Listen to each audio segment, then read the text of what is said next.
안녕하세요. 돈반 정쌤입니다.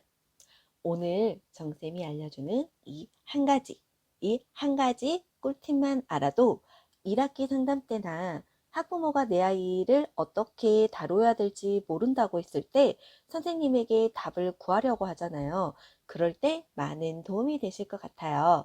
그래서 오늘 끝까지 잘 들어주시길 바랄게요.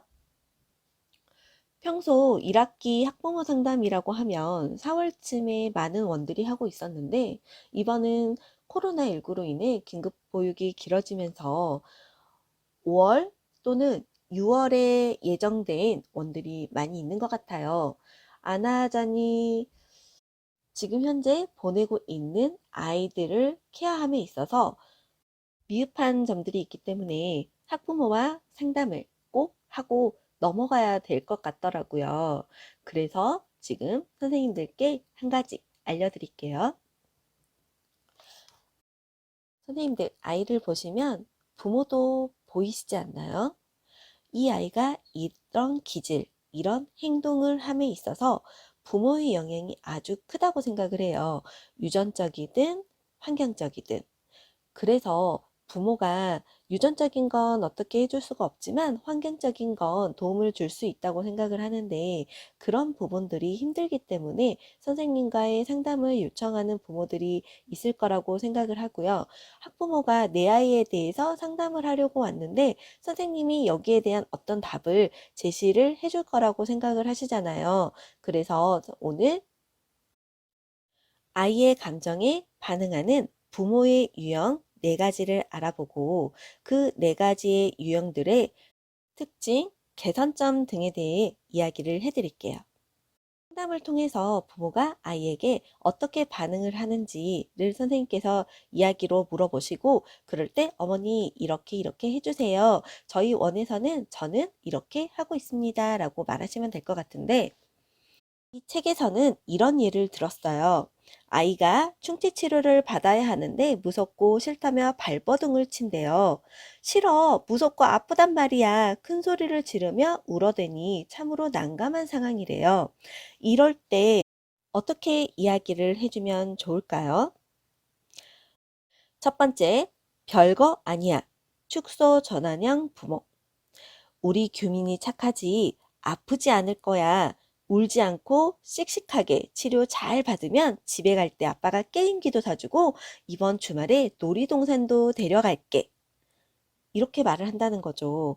축소 전환형 부모는 아이가 아플까봐 아이를 다르고 올려서 우선 치료를 받도록 뇌물 공세를 하거나 또는 아이의 감정을 이해하는 것보다 빨리 울음을 그치게 하고 치료를 받게 하는 데 목적을 둔대요. 그래서 아이의 감정을 간단하게 무시를 하거나 축소를 시킨다는 거죠. 아이의 관심을 재빨리 다른 데로 돌리려고 한대요. 요즘에 이런 부모들이 참 많죠. 아이가 예를 들어 저걸 가지고 놀고 싶어서 떼를 쓰거나 위험한 행동을 하려고 했을 때 부모가 제지하시잖아요. 그러면서 하는 소리가 여기 사탕 있어 사탕. 우리 사탕 먹을까? 이런 경우가 축소 전환형 부모인 거죠. 어린이집을 가기 싫다고 떼를 쓰는 아이에게 어린이집 다녀오면 엄마가 사탕 사놓을게. 어린이집 지금 가면서 우리 슈퍼 들려서 사탕 사갈까? 이렇게 뇌물 공세를 하면서 아이의 감정을 억누르는 거죠. 아이가 부정적인 감정을 갖지 않도록 하려고 부정적인 감정을 빨리 없애주려고 엄마가 자꾸자꾸 전환을 제시하는 거죠. 그럴 때 아이들은 부정적인 감정은 잘못된 거구나 라고 느낀대요. 그래서 아이가 부모로부터 감정을 무시당하며 대수롭지 않게 취급당한다고 느끼기 때문에 그때 그 상황에서 그런 감정을 느끼는 게 옳은 것인지 잘못된 것인지 혼란스러워하고 자신감을 잃는다고 해요. 그래서 자아 존중감도 매우 낮고 감정의 정체를 알 수 없기 때문에 불안감도 많이 느낀다고 해요. 그래서 실현을 당했을 때 먹는 것으로 풀거나 쇼핑으로 마음을 달래는 경우, 그런 경우들이 축소 전환형 부모 밑에서 자란 사람들에게서 많이 나타난다고 하더라고요. 진짜 자기 감정인지 어떤 것인지 알지 못하기 때문에 좀 더 쉽고 즉각적인 방법으로 감정을 전환시키고 전환시키고자 하기 때문에 문제를 회피하려고 든다고 해요. 그 다음 두 번째, 그럼 못 써. 억압형 부모. 아이의 감정을 무시한대요.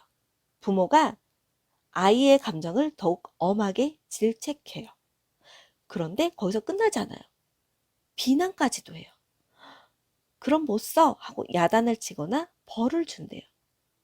부정적인 감정을 허용하면 성격이 나빠질까봐 염려하기 때문이라고 하는데, 아이가 울면 왜 우는지 감정을 읽어주기보다는 너 또 끝쳐?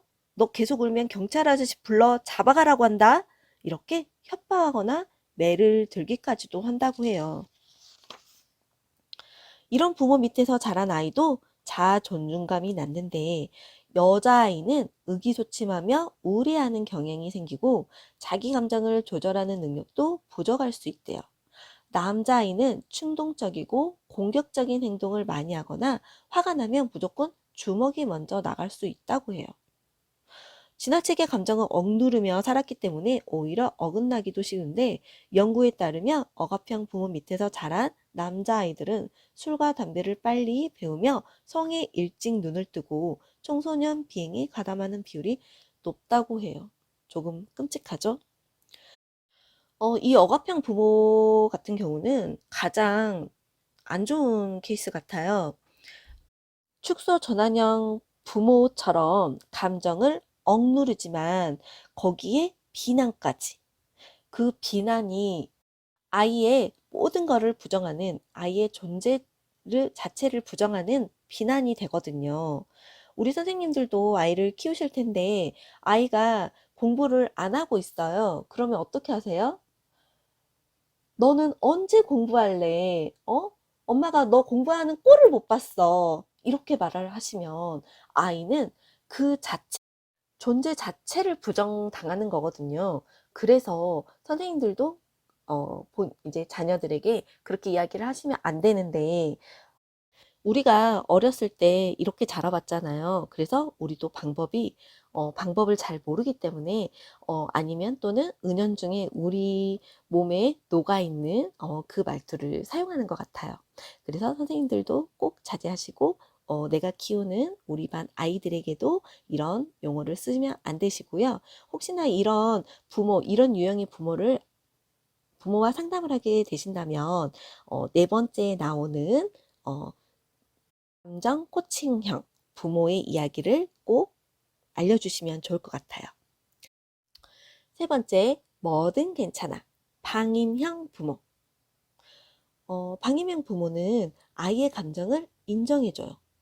아이의 감정을 인정해준 건 좋은 거죠. 그런데 문제가 있어요. 요즘 TV나 어떤 인터넷 매체를 보면 아이의 감정을 인정해주고 수용해주세요. 아이의 감정을 읽어주세요. 라는 이런 매체를 자꾸 접하시다 보니까, 아이의 감정을 인정해줘야 되는구나 라고만 생각을 하시더라고요. 그래서 좋은 감정과 나쁜 감정을 구분하지도 않고 어떤 감정이든 다 허용한다는 거죠.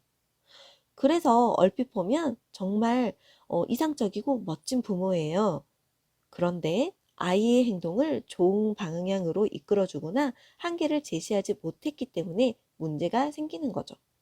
감정으로 인한 행동까지도 다 괜찮다며 아이를 격려하게 돼요. 그래, 화가 날만 했구나. 화가 나면 때릴 수도 있는 거지. 잘했어, 괜찮아. 맞는 말인가요? 화가 나면 때릴 수도 있고, 그래, 네가 때린 게 화가 나서 그런 거구나. 그래, 네 감정을 이해했어. 그러니 괜찮아. 정말 말이 안 되죠. 그래서 아이가 행동의 한계를 알지 못하기 때문에 기분 내키는 대로 행동을 하고 자기 중심적인 행동을 하면서도 어떻게 행동하는 것이 적절한지 알 수가 없어 굉장히 불안하고 미숙하며 대인관계를 어려워한대요. 자기 감정밖에 몰라 남의 감정을 헤아리거나 배려할 줄 모르고 당연히 또래 친구들과 관계를 풀어가는데도 서툴러 왕따를 당하기도 한다고 해요. 또래보다 미성숙함을 느끼기 때문에 열등감도 많고 자존중감도 낮고 감정을 느끼기만 했지 어떻게 표현하고 어떻게 행동해야 되는지 배울 기회가 없었기 때문에 문제 해결 능력 또한 낮을 수밖에 없다고 해요. 이것도 문제가 많죠? 그런데 제가 봤을 때 요즘 부모들 중에 이런 방임형 부모가 가장 많으시고 본인이 어떤 걸 잘 못하고 계시는지 모르고 하시는 것 같아요.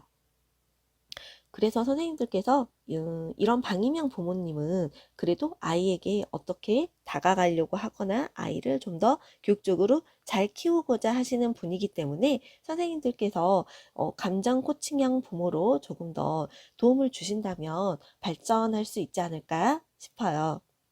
자, 그리고 네 번째, 이제 선생님들께서도 잘 익히시고 부모님들께도 이렇게 하시라고 조언을 좀 드려야 되는 네 번째, 감정 코칭형 부모입니다. 아이의 감정을 다 받아주고 공감한다는 면에서 감정 코칭형 부모와 방임형 부모는 같아요. 하지만 감정 코칭형 부모는 아이의 행동에 대해서 분명한 한계를 그어주죠. 우선 치과 치료를 받을 때 아플까봐 무서워하는 감정을 수용해 주세요. 치과 가는 게 두렵고 무섭구나. 이렇게 수용을 해 주시는 거죠. 그리고 나서 치과 가는 것을 두려워하는 것은 나쁜 일이나 이상한 일이 아니라는 점을 이해를 시켜주세요. 아빠도 어렸을 때 치과 가는 게 너무 무서웠어. 아빠의 사례를 이렇게 이야기해 준다면 아이는 아빠도 그랬구나. 그럼 내 감정이 이상한 감정이 아니구나 라고 느끼겠죠? 그리고 나서 어떻게 행동하면 좋을지에 대해서 아이와 이야기를 하시거나 제안하거나 의견을 묻는 등 대안을 함께 찾아보시는 게 좋아요. 아프지 않게 이를 치료하려면 어떻게 하면 좋을까? 하고 질문하시는 거죠. 이렇게 질문하면 아이가 어떻게 대답할 것 같아요? 아니, 나 그래도 치과 가기 싫어. 이렇게 말하지 않아요. 저도 이 방법을 가장 많이 쓰는데, 오늘도 제가, 우리 큰아이가 앞니가 빠졌는데, 이가 나고 있는데 지금, 자리가 부족해서 그런지 살짝 뻐드렁니로 나고 있더라고요. 그래서 제가, 이거 가서 치과 가서 의사 선생님에게 물어봐야 될 것 같은데, 라고 말하니 우리 큰아이가 울기 시작하는 거예요. 그래서 왜 그래? 왜 울어? 라고 물어보니 치과 가는 게 너무 무섭대요. 그래서 아, 그래. 치과 가는 게 너무 무서웠지. 그런데 왜 치과 가는 게 그렇게 무섭니? 라고 물어보니 지난번에 이 치아를 빼러 갔을 때 의사 선생님께서 울면 더 아프게 빼겠다고 이야기를 했기 때문에 그게 그 말이 그렇게 무서웠대요. 그래서 또 가고 싶지가 않다는 거예요. 그래서 그 말에 대해서 제가 공감을 해주고 그런데 이 치아가 이렇게 삐뚤게 나면 너가 다음에는 더 속상한 일이 생긴다고 이야기를 해 주었죠. 그리고 아직 구체적인 날짜를 정하진 않았는데 그 날짜 또한 저는 아이하고 함께 생각을 해서 날짜를 정하거든요. 왜냐면 아이도 마음의 준비가 필요하기 때문에 그 시간을 주는 거죠. 아이도 스스로 날짜를 정했기 때문에 그 날짜에는 치과를 가긴 가요. 울긴 울지만 해야 되는 행동은 아는 거죠. 감정 코칭형 부모는 감정을 좋은 것과 나쁜 것으로 나누지 않아요. 우리가 슬퍼서 울거나 영화 보면서 우는 게 왜 나쁜 거죠? 나쁘지 않아요. 저는 아이에게 말을 해줘요. 그래, 너가 화났구나. 화날 땐 화난 감정을 표현할 수 있어. 그렇게 큰 소리로 소리도 지를 수 있고. 그렇게 이야기를 해주거든요. 그게 나쁜 감정이라고 말은 하지 않아요. 그 감정을 그대로 인정해 주는 거죠. 하지만 다른 사람에게 피해를 주거나 너에게 피해가 가는 표현 방법은 나쁜 거야 라고 말을 해주죠. 예를 들어 아이가 화가 너무 나가지고 물건을 던져서 동생이 다치게 되거나 또는 물건을 던지는 걸로 인해서 엄마가 위협을 받았을 때 그럴 때는 아이에게 그래 너가 화났구나 화난 건 알겠어 그런데 그 방법은 좋지 않다라고 이야기를 해주거든요. 그리고 아이가 화가 났을 때도 저는 엄마도 이러이러했을 때 화가 날 때가 있었어. 라고 말을 해줘요. 엄마도 화가 났었는데 그때 엄마는 이 화를 이렇게 풀었어. 그러면 아이도 눈이 둥그레지면서 엄마도 화가 난 적이 있어? 아, 엄마는 화가 날 때 그렇게 푸는구나 라고 이해하더라고요. 이렇게 감정 코치형 부모 밑에서 자란 아이들은 자신이 느끼는 감정이 꾸중을 들을 만큼 나쁘거나 이상한 것이 아니라 삶의 자연스러운 일부라고 여기게 된다고 해요. 또한 자신의 감정을 경청해주고 수용해주는 부모에게 지지를 받는 것 같아 자신감도 생기고 자신이 소중한 존재임을 느끼게 된대요. 그래서 더욱 부모와 신뢰감과 유대감이 생긴다고 하니 아이는 자기 효능감과 자아 존중감이 높아질 수밖에 없는 거죠. 감정 코치형 부모의 특징은 첫 번째, 아이의 감정은 다 받아주되 행동에는 제한을 둔다. 두 번째, 감정에는 좋고 나쁜 것이 있다고 나누지 않고 삶의 자연스러운 일부로 다 받아들인다. 세 번째, 아이의 감정을 표현할 때 인내심을 갖고 기다려준다. 네 번째, 아이의 감정을 존중한다. 다섯 번째, 아이의 작은 감정 변화도 놓치지 않는다. 여섯 번째, 아이와의 정서적 교감을 중요하게 여긴다. 일곱 번째, 아이의 독립성을 존중하며 스스로 해결 방법을 찾도록 한다. 어떠세요? 감정 코칭형 부모. 너무 멋있죠? 선생님들도 이 방법을 잘 알고 계셨다가 학부모와 상담 시에 이렇게 이야기를 해주면 좋을 것 같아요. 학부모님들이 상담 때 와서 선생님들께 가장 많이 하는 질문은 우리 아이의 이런 나쁜 행동을 어떻게 수정하면 좋을지에 대해서 많이들 물어보시거든요. 만 0세부터 만 5세까지 모든 아이가 똑같아요. 자신의 감정을 억눌리거나 부정적으로 부모가 바라봤을 때 아이들은 울거나 떼쓰거나 던지거나 반항하거나 화를 내거나 부모의 말을 듣지 않죠.